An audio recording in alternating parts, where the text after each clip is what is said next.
So another day in the 2025 fragrance community, at least on my channel, you're going to be finding more new releases. I ordered this one about 2 weeks ago or so. I know that they finally re-released the line as far as like restarted it last year with this one, Mugler's Amen Phantasm. And now we got a brand new release here in 2025 from the same line. This is Mugler's Amen Stellar. What's it all about? Well, today's my first impression, so we'll do the first 5 minutes and then come back after about a half hour to an hour, see what it smells like. So without further ado, let's get it.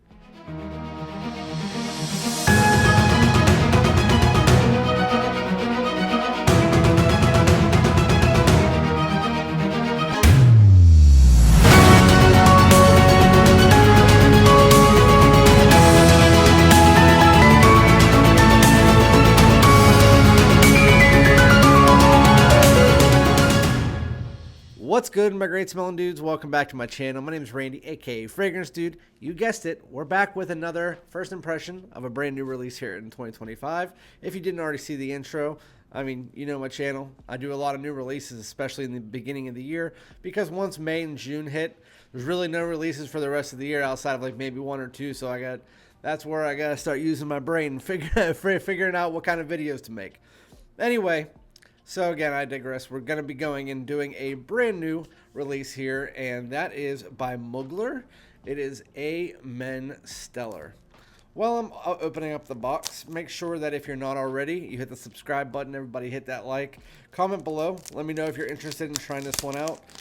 They are being sold as of the making of this video on the Mugler US and overseas websites for $90 or maybe $100. I don't remember the price. I got this early for, I don't remember, like 106 or something like that. But last year they released this. This is Mugler's Amen Phantasm. Basically, they came right back out, even though they discontinued the line, which had pure shot, pure malt, pure wood, pure Havana, pure Tonka, pure coffee, pure leather, Ultra Zest.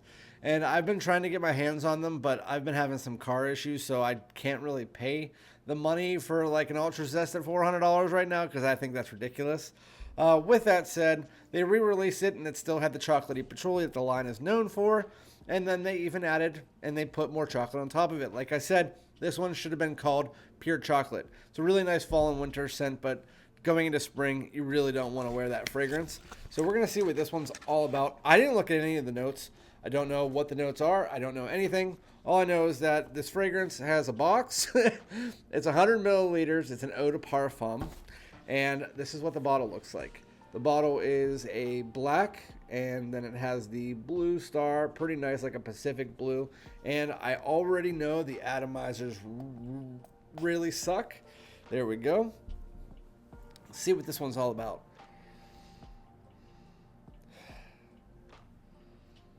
So, I'm gonna spray this one on.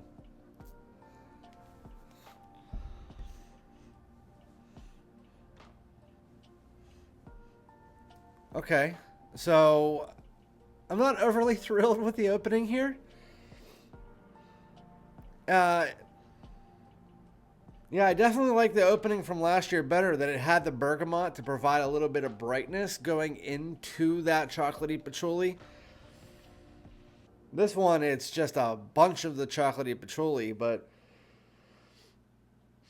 there's a little bit of brightness behind it, but it's like much more. I mean, I understand these fragrances, they all rely on synthetics. The entire line has, but they've always done very good blends.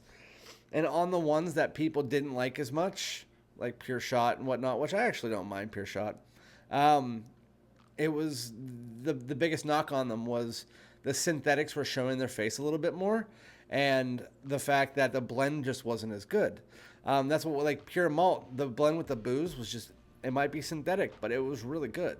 And so that's why I still have a bottle of that. But you can tell with the one from last year, Phantasm, it has a better blend, especially here in the opening. It's warmer, it's creamier, but it also has a nice blend of notes where it's not overly This one is just knocking your face off. As soon as I'm smelling it, it's overbearing. And some people were saying that this was supposed to be a reimagination of the original one, but I've never smelled the original one. I heard it was something that was hard to get over because of the synthetics. But I can tell you, the opening of this, the chocolatey patchouli is there, but then it's tough. There's a lot of synthetics, but it's also kind of like you're smelling, like it's very pungent. So I don't want to sit here and knock on this fragrance because, I mean, this is the first minute or two of the fragrance. But just based on the opening here, there's a little bit of brightness to it. I don't know if it's some kind of citrus or what. But for the most part, you're getting a lot of the chocolatey patchouli, and it's just real heavy, dark in the opening. Lot more synthetic, but a lot more pungent, and it's like in your face. So I'm wondering, it smells like there could be somewhere that it's going. There's a bit of spice in the opening that might be providing that pungent smell, but it does smell like it's starting to calm down. So what I'm going to do is I'm going to wait about a half hour to 45 minutes.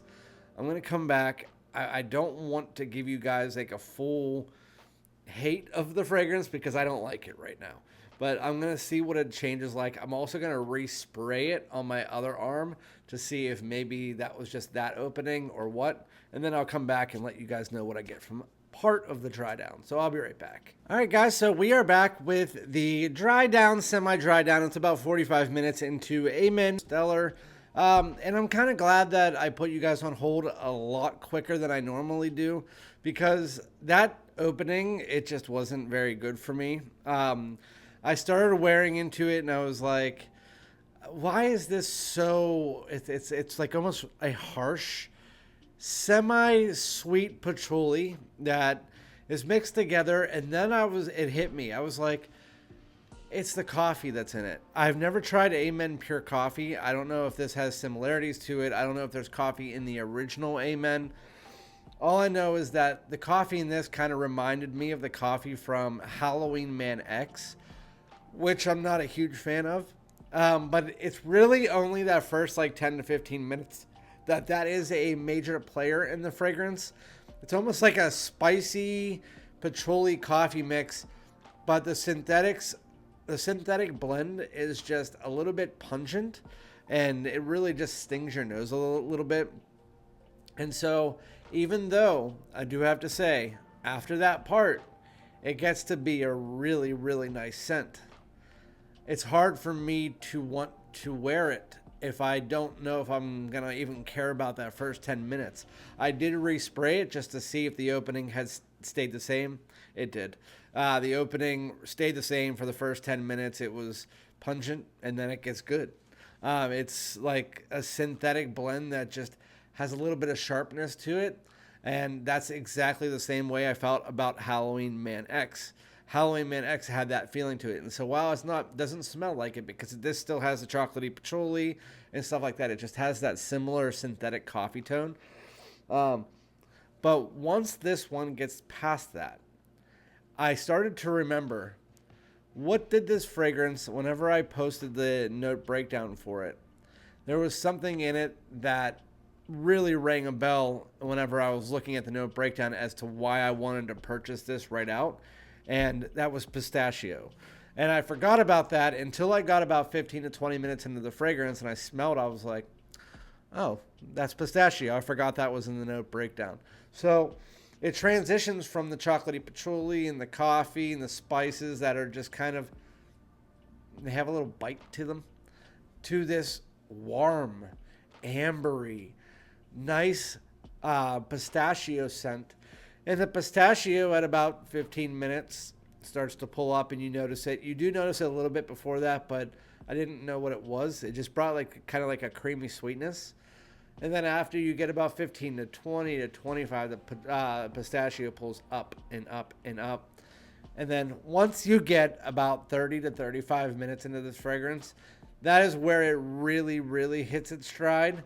And it just gets better from there. And then it gets better. And I can see that once this gets to about an hour, to an hour and a half to 2 hours, this is going to be probably a great scent, because the more it dries, the warmer, the richer it gets, the more, I don't know how to put it, it just brings this era of warmth. It brings this sweetness, but it's really nicely blended. Again, unlike the opening, which I don't like the blend, the synthetics are masked by the overall blend itself.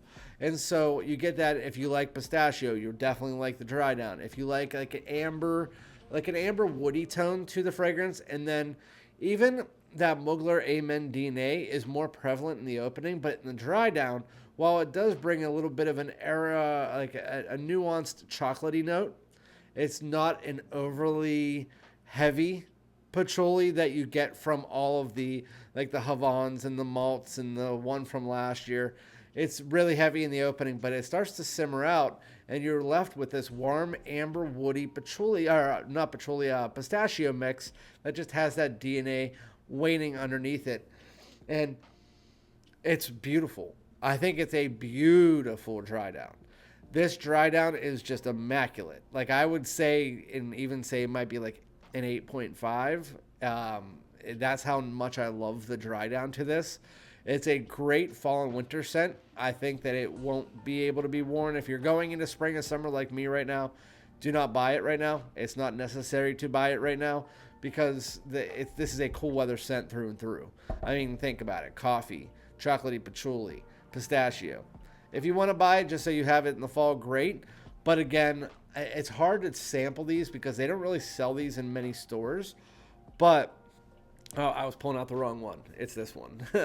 But honestly, I would recommend, if you can find a decan of it, just so you can see how that opening is. I think again, I haven't tried the original, but I would have to take a wild guess, because I've heard a lot of people say that it was synthetic spices that was just, some people really didn't like, and it was just too much for some people. To me, I can see why, and that would be the opening of this fragrance. But once you get to the dry down, the way that the pistachio, I keep wanting to say patchouli, but the way the pistachio melts together with like this vanilla / amber woody tone, it's just absolutely delectable. It's warm, it's rich, it's delightful. It's just, do you get the same thing in the opening as me, or do you not? Kind of like a synthetic roasted coffee with a chocolatey patchouli that just kind of burns your nose. That's what I get. I can't get past that at this point in time, but if I do get past it, I love the dry down. It's a matter of whether or not that opening does it for you, and if you do love the dry down. But I'm going to give the opening like a 6, and I'm going to give the rest of the fragrance like an 8.5. So it all depends on what you feel about that opening. The opening's only about 10 minutes, but still, 10 minutes can ruin a fragrance. That's my personal opinion. But again, fall and winter, nice scent. It's just whether you like that opening or not. But I'm not going to keep repeating myself like I just did 50 times. Let me know if you're willing to try this, if you're going to try it, if you're interested in trying it. Again, I will wear this about 5 to 6 more times before I come back with a full review in about 2 weeks. If you have any other questions, let me know. But that was my first impressions on Amen Pure, or Amen Stellar. I keep messing it up, by Mugler. But I like the bottle. It's just, obviously the atomizer is the atomizer. It is what it is. I just like collecting these. But yeah, thank you guys so much. Remember to like, comment, subscribe, and I'll be back with another one. Peace out.